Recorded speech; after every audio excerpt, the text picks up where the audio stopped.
Hey everyone, my name is Matt Fair. I've been the mayor of Spring Hill for about 100 days now, so nothing is fixed yet, and that's my fault. Prior to that, though, I had the joy of being an alderman for 10 years and really excited to share about some of the progress we've made on some long-standing projects and some projects that are yet to come that we think are critical for the city moving forward. I don't think it's been done yet, but we have representatives from Senator Blackburn's office here, Congressman Andy Ogles, State Senator Joey Hensley, Murray County Mayor Sheila Butt. I know we got Williamson County Commissioners Jennifer Mason and Guy Carden, and if I have forgotten somebody or did not see somebody, I apologize. But Lucas, let's go ahead and get started with the show. While I am the mayor, what I really am is the chair of a board of aldermen that works together to address the city's business. We'll start with the people that are not here, but on the screen we've got Alderman Canapari in the top right, Alderman Scott Werner, who is filling the remainder of my term in the white shirt and blue tie. Got Alderman Brent Murray in the gray polo to the left, and then Alderman Vincent Fuquay in the suit coat bottom left. Here joining me on stage, Alderman Jimenez, recently elected in April. Alderman Jamie Davis, who I think is well known to the chamber, also elected in April. Alderman Aaron Hartwell, also elected in April. And Vice Mayor Trent Linville, re-elected in April. Of course, being in vice mayor makes Trent in charge of all the vices, so if there's one you're interested in, you can see him afterward. City is really run on a day-to-day basis by our city administrator. We had an administrator retire last August. Chris Clossy, I saw you somewhere in the room, has been doing an outstanding job filling the role on an interim basis. And happy and sad to share that interim basis is coming to an end here in a couple of weeks. Mr. Carter Napier is going to be joining us from the city of Casper, Wyoming.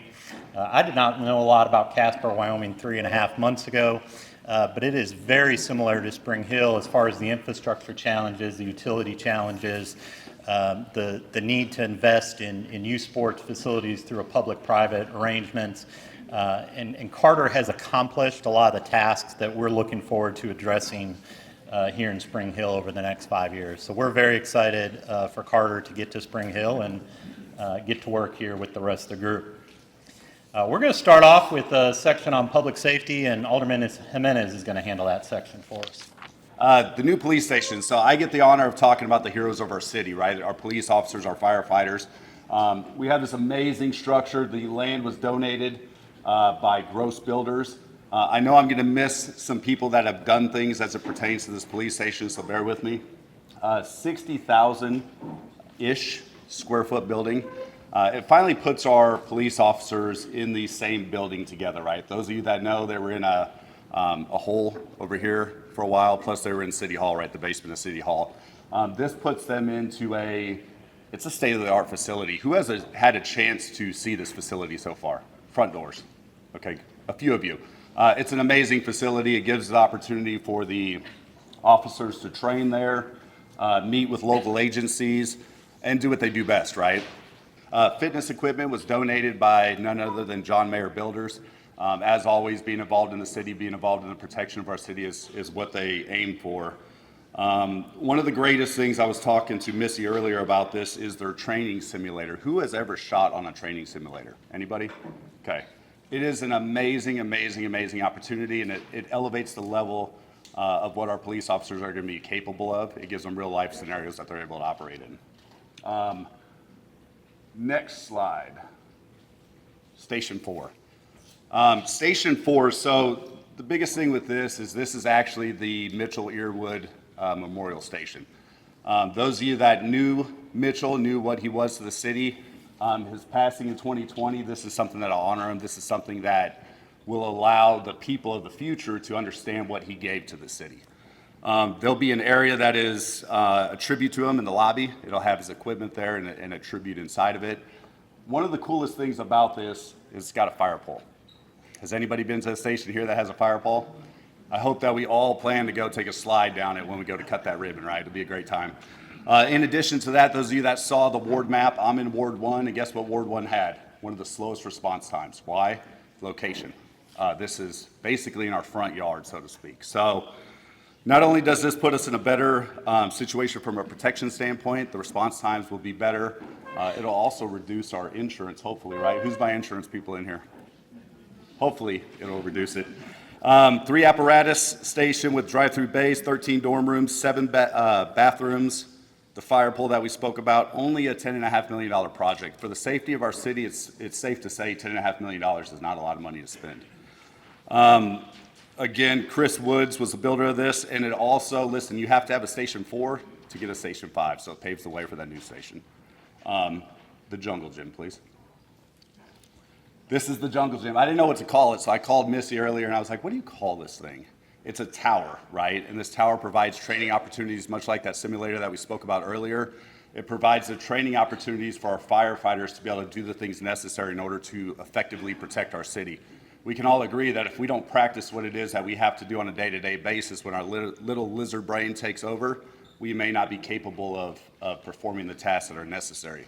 So this gives us the opportunity right here in Spring Hill in order to practice and train to make sure that our people are trained at the highest level possible. As far as tie-ins and everything else, there's a lot of technical information as it pertains to this particular tower. Just know it's state-of-the-art, it's awesome, and it's here in Spring Hill and it's for our firefighters. That's it. Right? Yeah, good.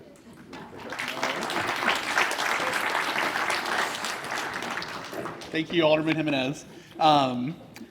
Like Mayor Fitter said, my name is Trent Lindenville. I'm the vice mayor here in the city, and I represent Ward 4 in Spring Hill. And I do just want to reiterate one thing that he said. We're extremely, I know he recognized the elected officials in the room that are from the, other municipalities and other jurisdictions. We're so thankful that you guys are here, because one thing that we want to be about here in Spring Hill is collaboration for regional solutions, and road projects are no different. Those things require regional collaboration to deliver those regional solutions, as we'll talk about here in a few minutes. And so one thing that I do want to kind of educate everyone in the room on before I go through these project updates are basically road projects have 3 stages. And the unfortunate thing is that the first 2 stages you don't really see. You don't see movement on the ground until the 3rd stage, which is the construction. So first off, things are engineered, and then right-of-way is acquired, and then construction happens. So as I'm going through these different projects, you can just kind of keep that framework in place so that you can understand where these are in the queue. And so the first project that we'll talk about is the Buckner Lane widening project. Now, Buckner Lane, obviously this was done in conjunction with the June Lake Interstate exit opening. And so this project was split into 2 phases. There's a north phase that runs from Thompson Station Road to Wades Grove, and then a southern phase that goes from Wades Grove to Duplex Road.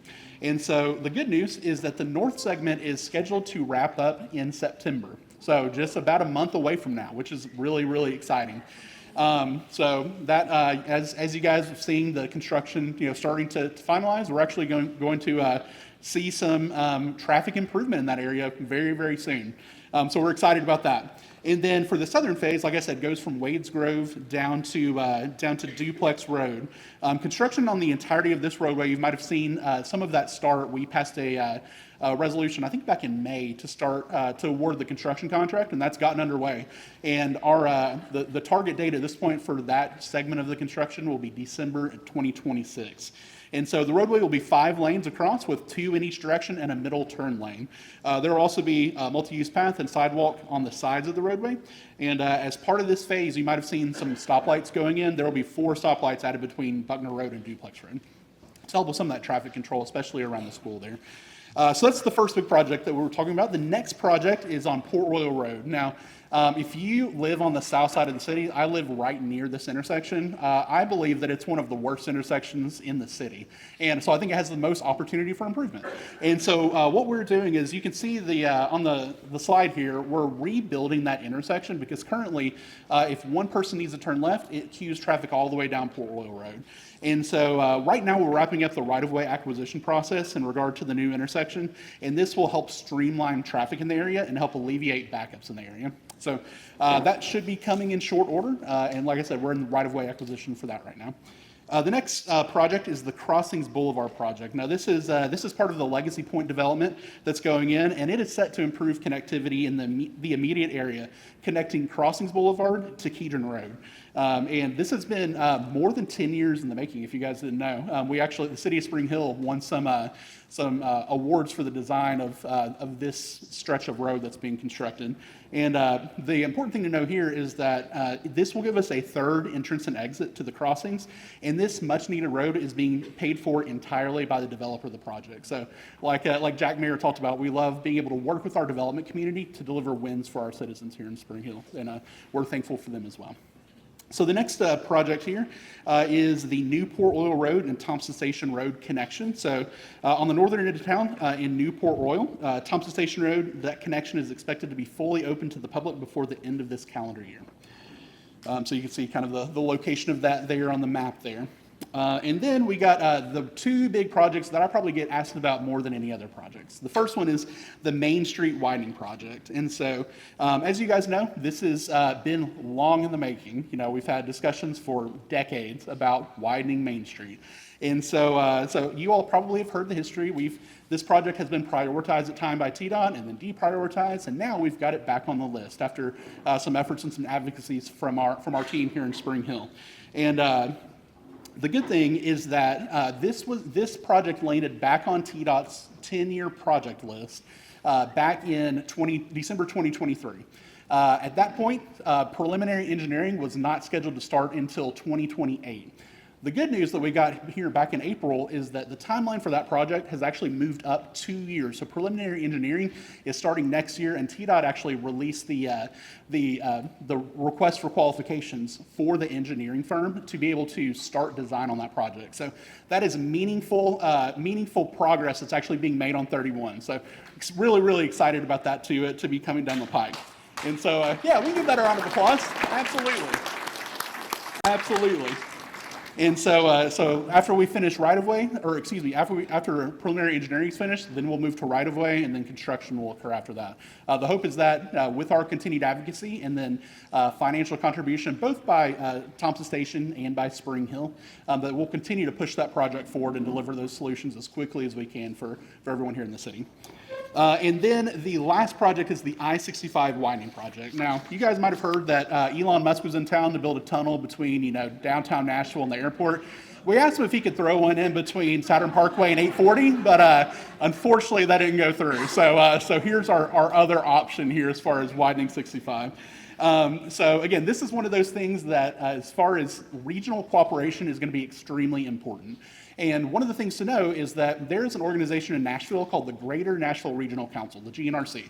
And they essentially help prioritize projects for federal funding in the Middle Tennessee area. And so one of the things to know is that organization is going through a process of prioritizing projects for the next 20 years.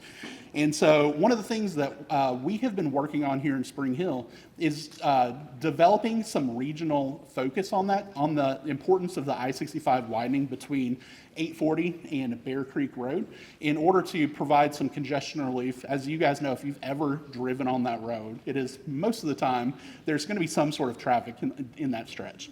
And so what we've done is we passed Resolution 2589, where we actually requested the GNRC to move that near the top of the list. And the good thing is not only did Spring Hill pass that, but we coordinated with the city of Thompson Station, Columbia, Murray County, and Williamson County. And all of those jurisdictions passed an identical resolution requesting the GNRC to prioritize that project. Now, one thing to note is that all of those resolutions across every jurisdiction had 0 no votes. They were all 100% votes. And if you guys have heard anything, it's hard to get politicians to agree on anything across the board. So that's a big deal, guys.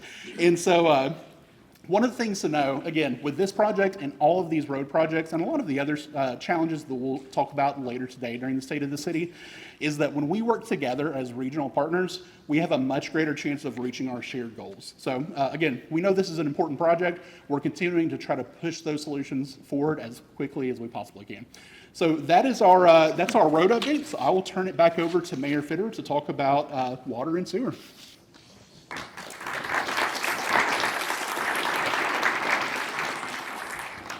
Thank you, Trent. Utility projects are maybe not as exciting as public safety and roads, but they are every bit as critical. And I know we're going to go back to Vice Mayor Linville here in a minute. 75% of the Spring Hill budget goes to public safety, roads, and utilities. That's where we prioritize your tax dollars.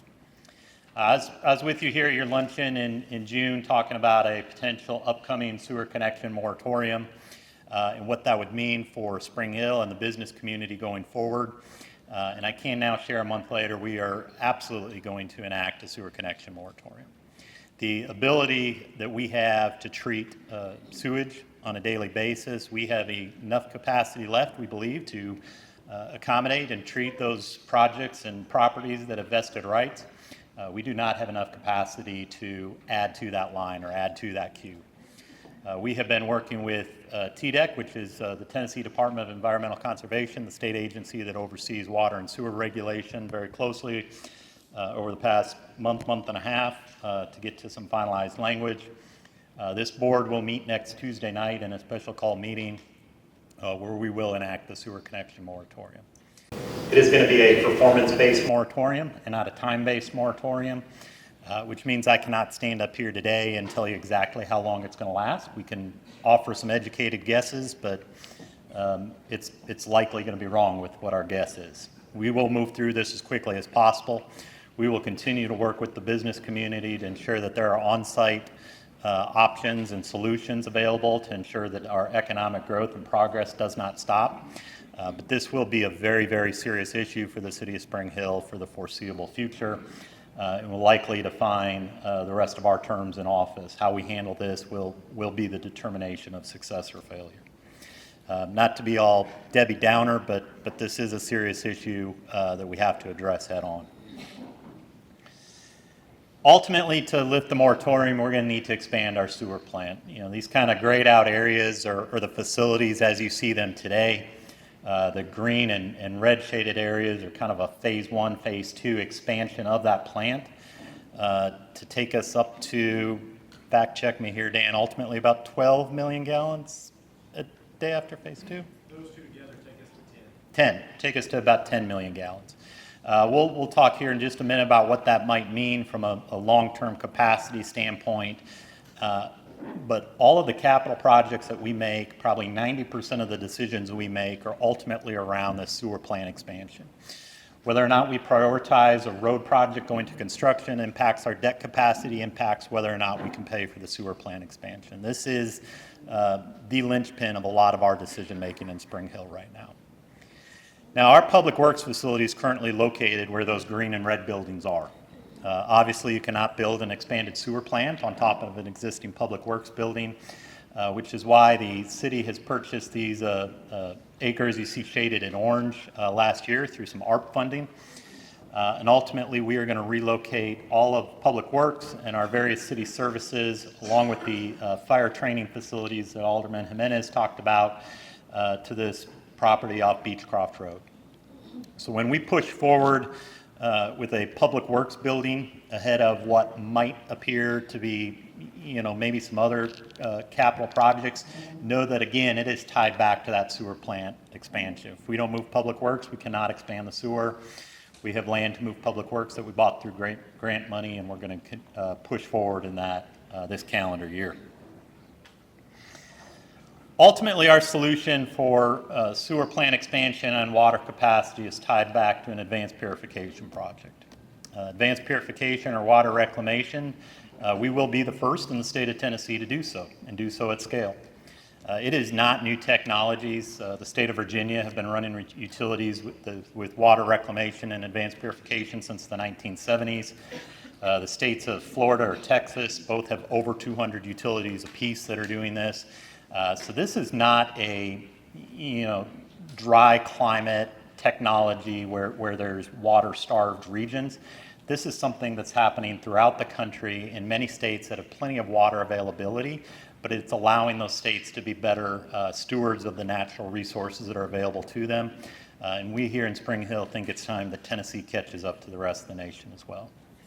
I'm not smart enough to explain all the different purification processes, but I believe there's some physical barriers and light barriers and chemical treatments, maybe some magic and gnomes and things. But basically, we're going to take treated effluent, get it First of all, you need to know that the effluent that is treated today and put into Rutherford Creek is cleaner than the water the city draws out of Rutherford Creek, or out of the Duck River, excuse me.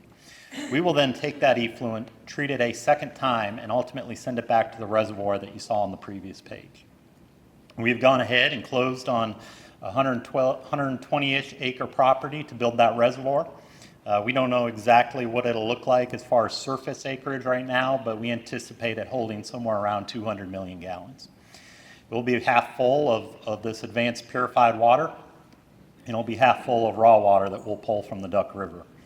On the left-hand side of the screen there, you see the kind of blue marker. That's where the sewer treatment plant is today. That's where the advanced purification plant will be. We will go through a series of pumps and pipes to get it over to the reservoir site. We'll be blended with the raw water from the Duck River and then get pulled back down to our water treatment plant to become potable water. 200 million gallon tank, we think roughly takes us to full UGB build out. That's basically a population of about 150,000 plus or minus a little bit, which we would anticipate being somewhere around the year 2075. So this does not permanently solve our problem, but there may only be a handful of people in the room who will be dealing with it in 2075. Spring Hill's also been working, again, regionally cooperating with Columbia Power and Water and some other folks to work with TDEC on a potential expanded withdrawal permit. That's been a permit that's been several years now in the making. Back at the early part of June, TDEC issued what's known as a notice of determination, which is simply public information that they have made a decision, but not releasing a decision quite yet. Typically, that's 30 to 60 days later. It has not occurred yet. We aren't quite sure when it will occur, but we will continue to work with TDEC and our partners at Columbia Power and Water and Murray County Water to, again, look for regional solutions and ultimately with the reservoir as well, lessen our dependency on the Duck River to ensure that everybody up and down the Duck River basin benefits from the expanded capacity that Spring Hill is going to put in place. But that's not enough. We're going to keep looking for other opportunities and solutions as well. Mallory Valley is a utility district that draws water out of the Cumberland River. Spring Hill has partnered with Mount Pleasant Water, Murray County Water, and Columbia Power and Water to conduct a feasibility study of connecting a pipeline somewhere towards the end of Mallory Valley's system and bringing it down into northern Murray County. If you go back to Carter's slide at the beginning, Carter has constructed a 40-mile water pipeline. We think that's potentially some really good experience as we get deeper into our Mallory Valley discussions. Right now, we are just conceptually studying this, trying to identify what it would take from a construction standpoint, whether or not it's feasible. There are guesstimates out about how long it might take or what it might cost, but ultimately we do not have those answers, and that's what the feasibility study is for. We anticipate having something back late this calendar year and hopefully sharing it with TDEC shortly thereafter.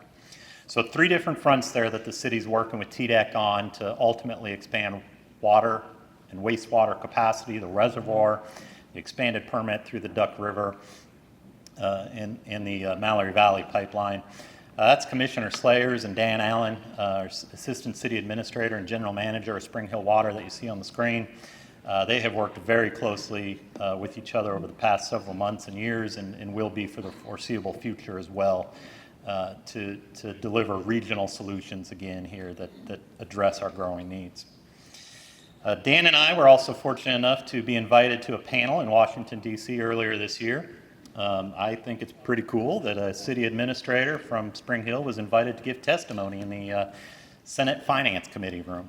And it was around industrial tax credits for water reclamation and what that means to the city and not just our utility needs, but the economic opportunity and the opportunity loss that has occurred due to limited water and wastewater capacity. So we were fortunate enough to be invited to participate in that panel. It was Dan, a couple of folks from companies that are very, very significant in the water plant and parts kind of industries, and then representatives from Pepsi and Amazon. So that's kind of the level of of participation in that meeting that Spring Hill got invited to. And certainly while we were in DC, we had opportunities to visit with Senator Blackburn and Haggerty and talk to them specifically about some Spring Hill challenges as well. So with that, I think we're going back over to Vice Mayor Linville to talk about the annual budget that we are now under for fiscal year 26.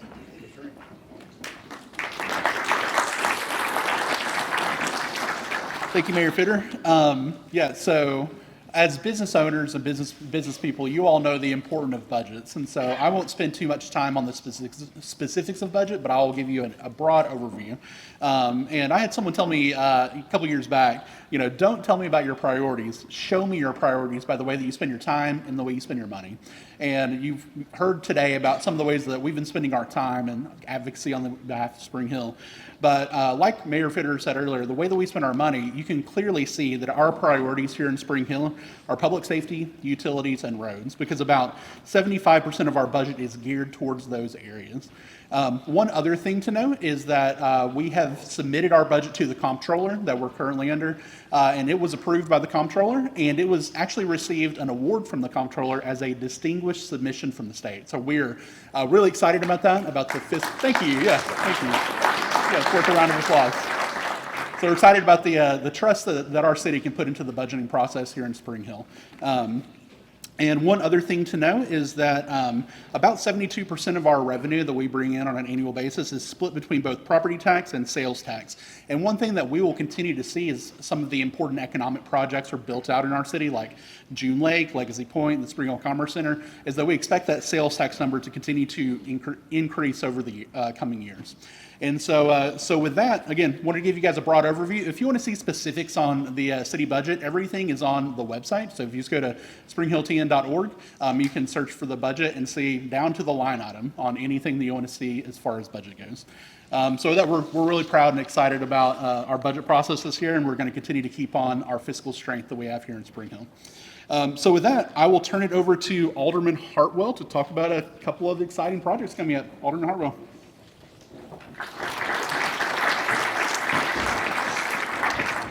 Oh, that was a lot.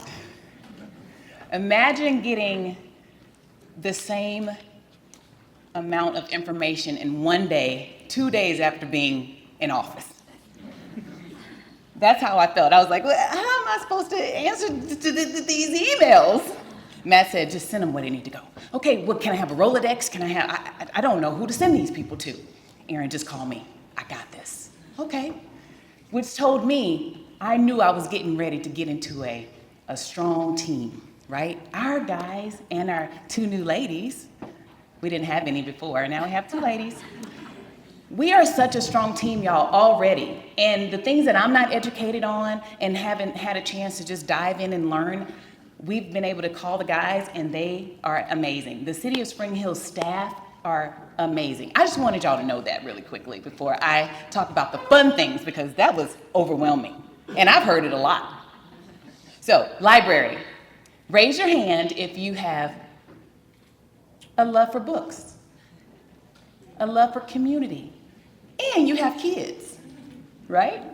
So we need all of these things for our babies, for us to continue to educate ourselves. And this project's been going on for 10 years plus now. It's been on the board, then off the board, then on the board. It's time to execute it, right? At one time I was like, okay, how much do I need? I'm gonna build it myself. Because I'm a business owner, we're entrepreneurs. We think we can build anything until we see that ticket, that money. They say, oh, well, we don't have that much money. Let's back up. So, library. Right next to City Hall. Everyone know where City Hall is? That piece of land right there is for us. It's for the library, and it's time. So we're going to be doing fundraisers for the library. We have a foundation set up. Dana, who is our director at the library, is amazing, and she still has the drive and the passion to execute the mission. So if anyone is wanting to help with this project, please reach out to her. Benny Jett's here. He's also a representative for the library. He loves to read and all the fun things too.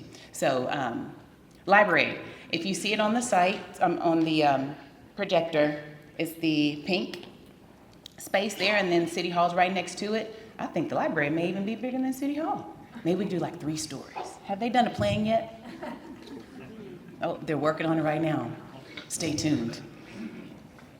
Hurt Road Park. Everyone knows that we just purchased that land last year sometime. We're excited about that. Yeah. Yay? No? I'm excited because we are able to partner with King's Hammer. King's Hammer is an organization that is ready to invest in Spring Hill. So at first, everyone's like, oh, we've got this piece of land, now what are we gonna do with it? Well, we've gotta let it sit there because now the city has to raise the money to be able to do what we wanna do with it. Well, there's someone in a company that wants to come in and help us do that and execute the mission. So this is their highlighted area that they're gonna be working with us to look at their plans. We're right at the beginning stages of it, just having conversations about it. But we're excited to even have the opportunity for someone to not even know really who we are, but be ready to invest in us and grow with our community. So excited about that. Battle of Franklin Trust. Everyone knows where Ripa Villa is. They also have properties and 2 other properties in Franklin. But we've just been able to come to an agreement with Eric Jacobson, who is their CEO of Battle of Franklin, and he is amazing. He already was managing our property in Spring Hill, and now we've been able to sign another contract with them and move forward. So exciting things happening there. That's it, y'all. We are still learning, and we are still so excited to represent the city. Like I said, we're all business owners, and me being up here, I'm one of y'all too. So I wanted to be able to be a voice for y'all as well as our Ward 3. So congratulations on your business, and congratulations on being a part of the city of Spring Hill. Thank you.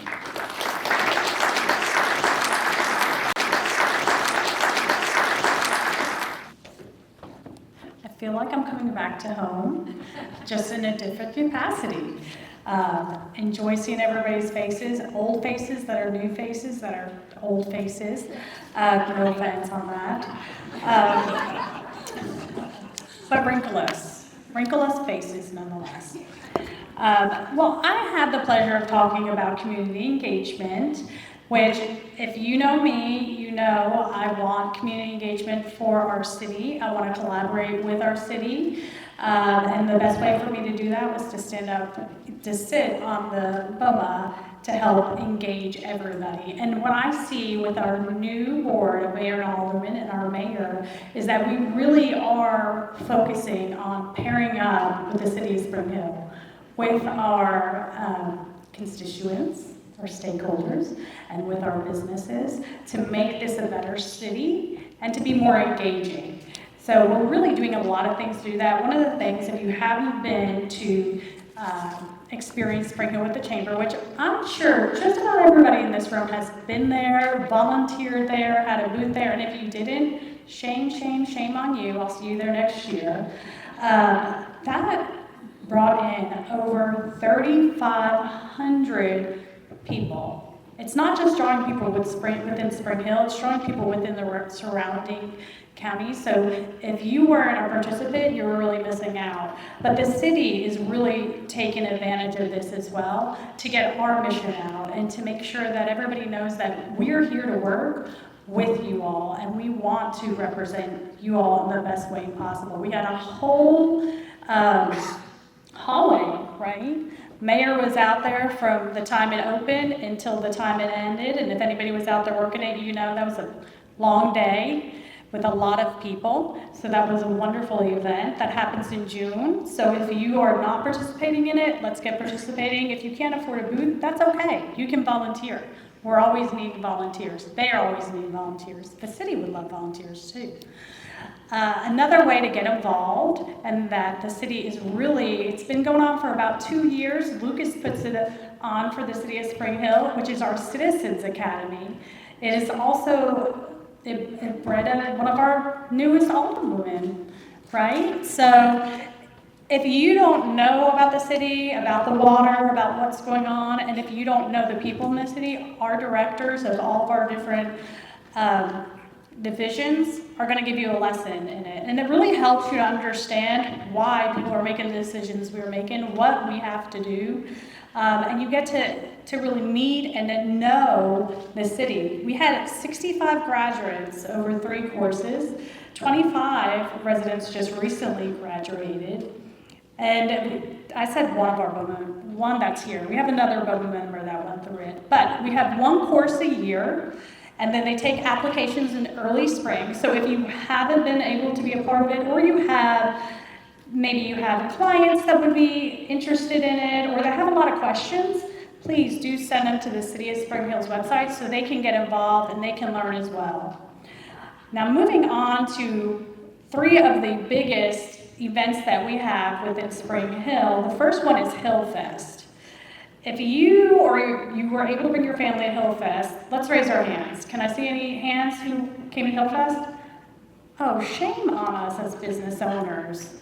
We're investing in this community. We need to be there and tell our people about it and tell our clients about it and really talk it up, because that's Spring Hill giving back to you all. That's our opportunity to be there and to be engaged.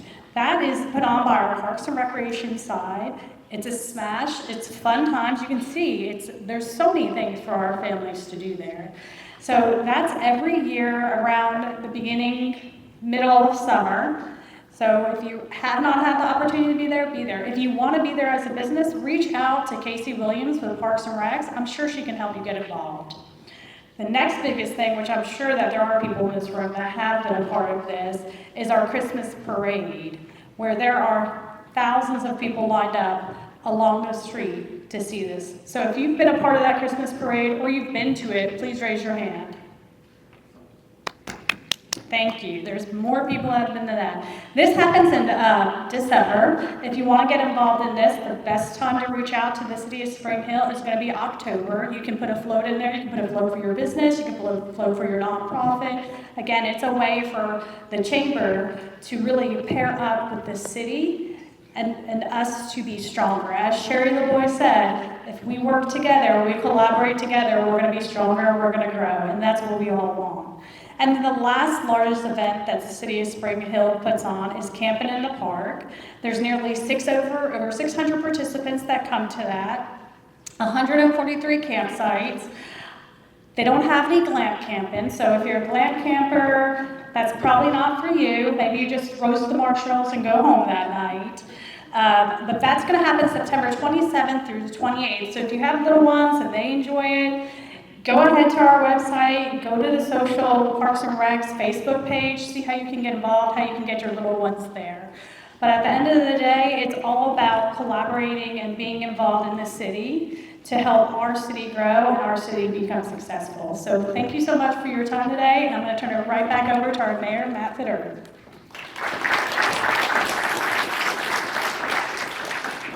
Thank you, Alderman Davis. I'll wrap up by simply saying, the board and myself, we are obviously very invested in our community and very interested in addressing the challenges that we have and creating them and turning them into opportunities. And opportunities not just for ourselves, but our families, our neighbors, our children. I know everybody here on this stage is raising young children, or I guess some have slightly older than young children, but all raising children here in this community and want an outstanding community for them to come back to. We have significant challenges ahead, but you also have very dedicated administrative staff and elected officials meeting those challenges head on. So thank you to the Chamber for having us. If you have maybe missed something or got up during the presentation, we are doing this again on August 7th at 6 p.m. at City Hall. It will also be live stream on the city's video broadcasting system. So if you have neighbors who are asking questions about various city opportunities or projects or customers, please direct them to the August 7th event as well, and you will hear the same 5 people give the same information. And we just are thankful for an opportunity to come here and speak with you all today, and thank you for your time and attention.